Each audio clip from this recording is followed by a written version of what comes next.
It is August 14th, and I welcome you to the audio edition of St. Giles in the Word. Today we will read from Revelation 9 and 2 Samuel 21 in the New International Translation. We begin today in the book of Revelation.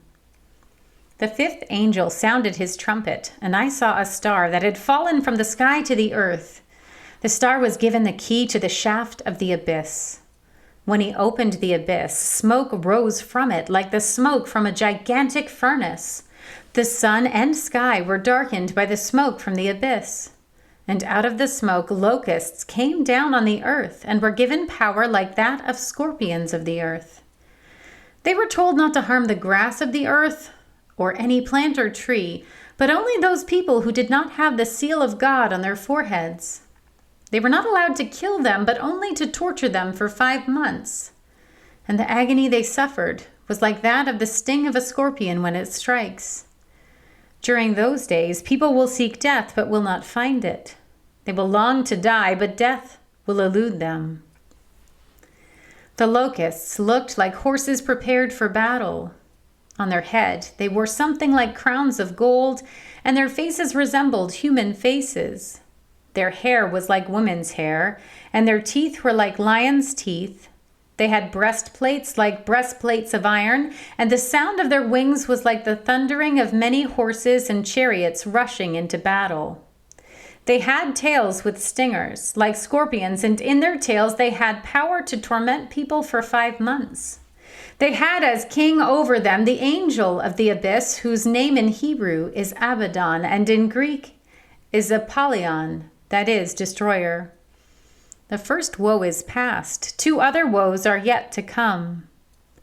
The 6th angel sounded his trumpet, and I heard a voice coming from the 4 horns of the golden altar that is before God. It said to the 6th angel who had the trumpet, "Release the 4 angels who are bound at the great river Euphrates." And the 4 angels who had been kept ready for this very hour and day and month and year were released to kill 1/3 of mankind. The number of the mounted troops was twice 10,000 times 10,000. I heard their number. The horses and riders I saw in my vision looked like this. Their breastplates were fiery red, dark blue, and yellow as sulfur. The heads of the horses resembled the heads of lions, and out of their mouths came fire, smoke, and sulfur.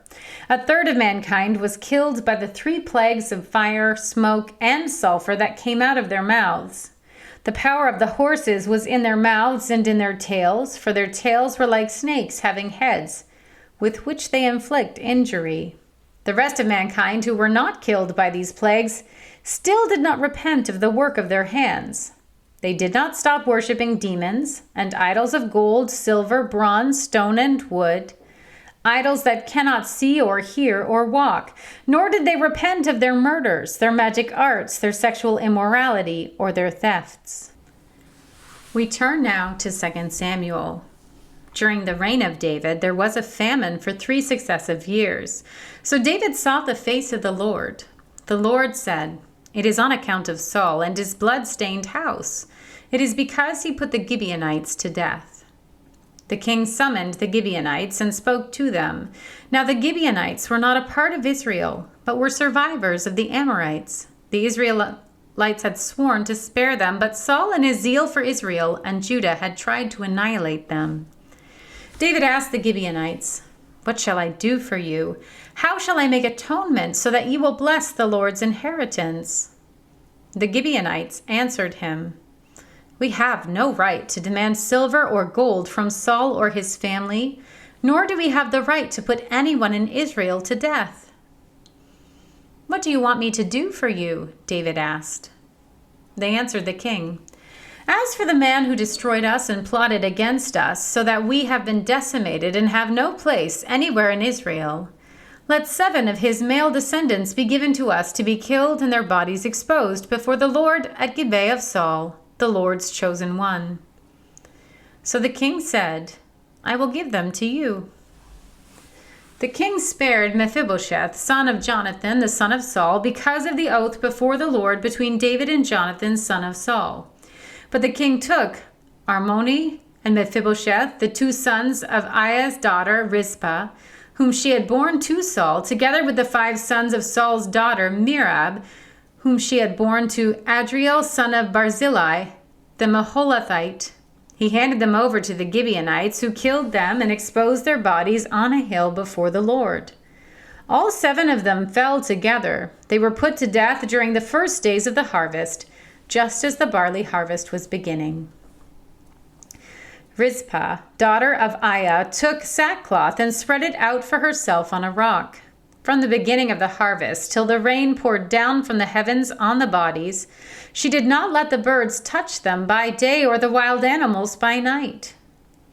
When David was told what Aiah's daughter, Rizpah, Saul's concubine, had done, he went and took the bones of Saul and his son Jonathan from the citizens of Jabesh Gilead. They had stolen their bodies from the public square at Beth-shan, where the Philistines had hung them after they struck Saul down on Gilboa. David brought the bones of Saul and his son Jonathan from there, and the bones of those who had been killed and exposed were gathered up. They buried the bones of Saul and his son Jonathan in the tomb of Saul's father Kish at Zelah in Benjamin, and did everything the king commanded. After that, God answered prayer in behalf of the land. Once again, there was a battle between the Philistines and Israel. David went down with his men to fight against the Philistines, and he became exhausted. And Ishbi-Benob, one of the descendants of Rapha, whose bronze spearhead weighed 300 shekels, and who was armed with a new sword, said he would kill David. But Abishai, son of Zeruiah, came to David's rescue. He struck the Philistine down and killed him. Then David's men swore to him, saying, "Never again will you go out with us to battle, so that the lamp of Israel will not be extinguished." In the course of time, there was another battle with the Philistines at Gob. At that time, Sibekah the Hushathite killed Saph, one of the descendants of Rapha. In another battle with the Philistines at Gob, Elhanan, son of Jair, the Bethlehemite, killed the brother of Goliath the Gittite, who had a spear with a shaft like a weaver's rod. In still another battle which took place at Gath, there was a huge man with 6 fingers on each hand and 6 toes on each foot, 24 in all. He also was descended from Rapha. When he taunted Israel, Jonathan, son of Shimei, David's brother, killed him. These 4 were descendants of Rapha in Gath, and they fell at the hands of David and his men. Here ends our reading for today.